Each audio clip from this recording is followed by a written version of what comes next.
It's such an honor to have you here. Are they paid to do that clapping? Nah, we just love you that much. Okay, good. Wow, you look amazing. Don't she look amazing, y'all?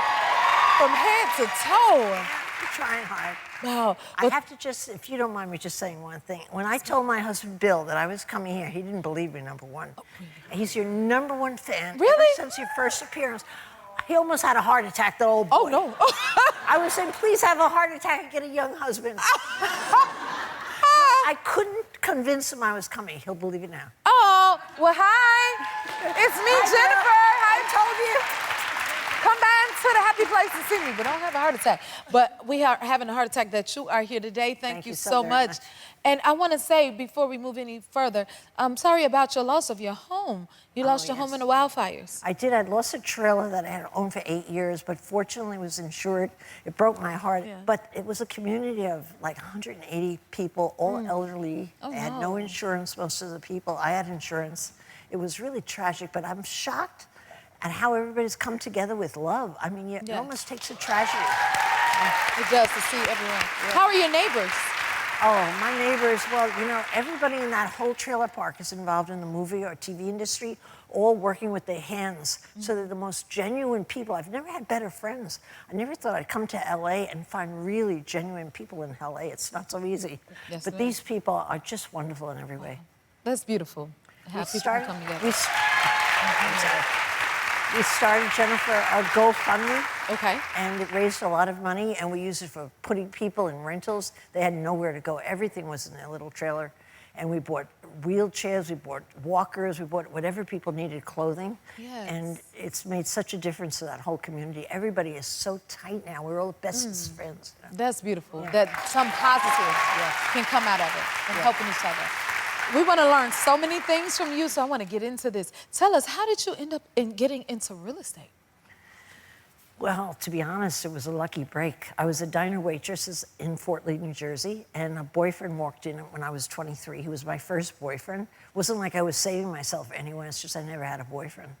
And he came in, and a year later, he offered to give me $1,000 to start a real estate company, and he was my partner. Really? But 7 years later, he announced that he was marrying my secretary, which was really, it shouldn't have been so hard, but it really, really felt hard. However, he did me a wonderful favor when I walked in and ended the business about a year later, because I used to see them kissing and holding hands. It just broke my heart. They had the right to kiss and all that, because see, they got married.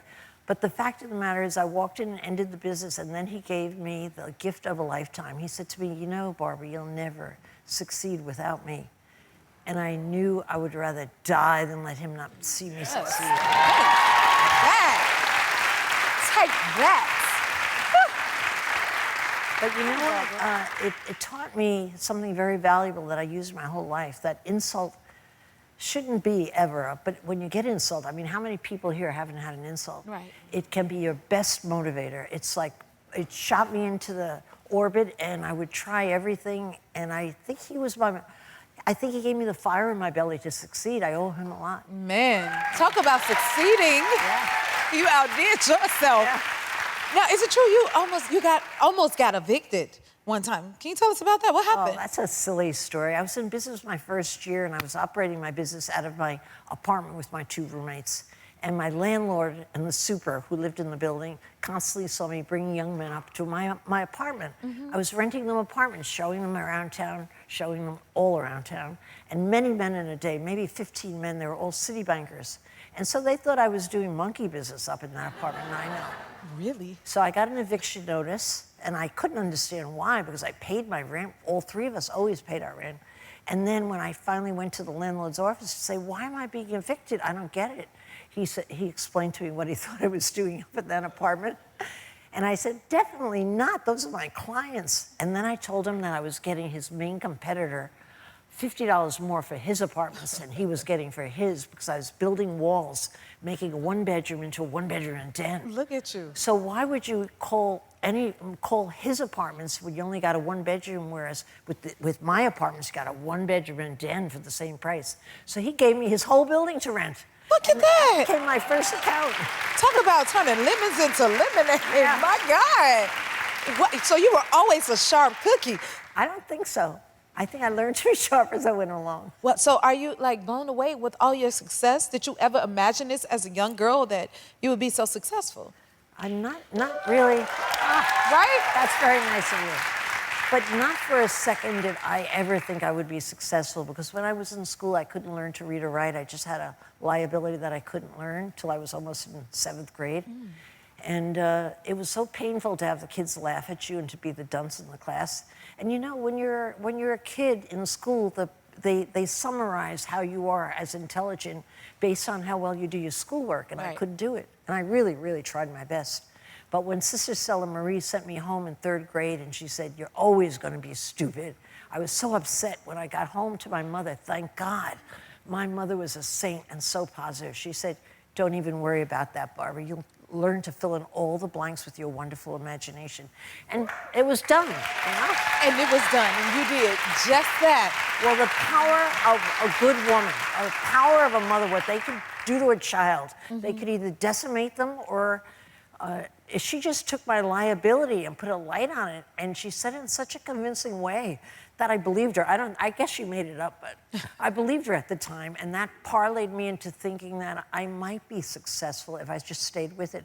And it wasn't until I went out working and had my first job at 11, I always worked after school, when I found out I showed up on time, I was a hard worker, I did my job, that I realized I see the light. It's not all about school. As long as you could work and be good, you could really make something of yourself. Yes. And so once I got by the time I was 11, I really started thinking maybe I could be something, you know? Yes. Yeah. And you did that for sure. I love how you turned everything around and it worked for you. Yeah. Now, woo, we're getting a lot, right, guys? Before we go to break, you know, we want some of your wisdom because you've been married for over 30 years.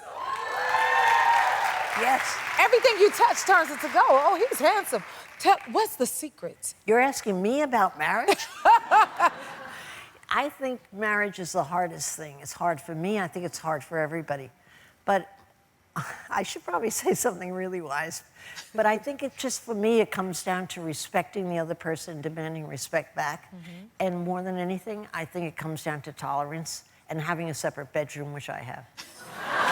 Well, you got it. You've been on Shark Tank since season 1, like the very beginning of it all. Tell us, how did you end up on the show? Well, I was actually hired, I was fired, and I was rehired before the first day on the set. Yes. Oh, wow. What changed? What stuck that kept you there all this time? I got a call, and I thought it was a fishing show. Once that was out of the way, I said, sure, I'll be there. I'll try it out, and I signed the contract. But they called me about a month later and said, we changed our mind. We hired another woman. My horns went up. Like, I'm very competitive by nature, I must say. And I hated that other woman, whoever she may have been.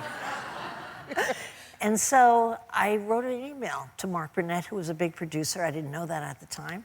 But I wrote him an email, and I said, I consider you counting me as second place, as my lucky charm. I always do best from second position. I expect to be on that plane next Thursday. I told him all the reasons I had been rejected and hurt in my life and how I came back from the dead and proved everybody wrong. Yes. And he said, well, come out and compete for the seat, because I suggested it. And I came out and I knocked that woman right out of the seat. You better knock her out and stick up for yourself in the midst of it. You said I could show you better than I could tell you. Oh my goodness. Don't y'all feel inspired just hearing her speak? But Jennifer, I'm sure there's many times in your life that you had to learn to speak up for yourself. Yes, you don't just get the best of life unless you stand up and get counted.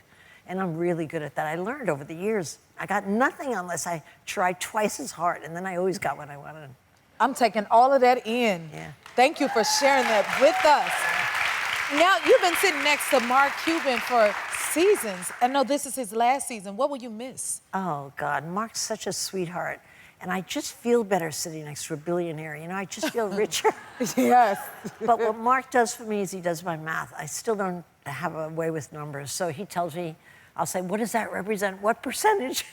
He does the math for me and hands me papers all through the show. But I can imagine how I'm going to survive on that show without him, because who's going to do my math? You know, I just have to get a new guy or something. We think you got it just fine, that's for sure. No, yes, right? And congratulations, y'all won an Emmy together. What was that night like? Well, the best part of the Emmy, of course, well, I can't tell you, you've won everything, clean across the board. Thank you. But me winning the Emmy, we were all so excited to get the Emmy, but the best part was we got in the elevator right after you got the reward, and the elevator broke down. What? And so we had 15 people in the elevator, and we stood there for like 20 minutes while they fixed the elevator, and we took selfies with our trophies and everything. So that was the most fun part. We all got the best pictures to show for it. I love that, how you turn everything into a celebration. It was a celebration. Find the positive. Ooh, that's inspiring. Okay, I got one more question. Yes. Who's your favorite shark? Daymond. Daymond. Well, you know what's great about Daymond? What you see is what you get. He has no falsehood about him whatsoever. But I have to be honest, what I don't like about Daymond, he likes to dance on set and he's cool. You know, he has those like cool moves that guys have. And when I get up to dance with him, he ushers me by dance back to my chair. Which, so it hurts my feelings a little, but I love him so much I forgive him. Aw. Yeah.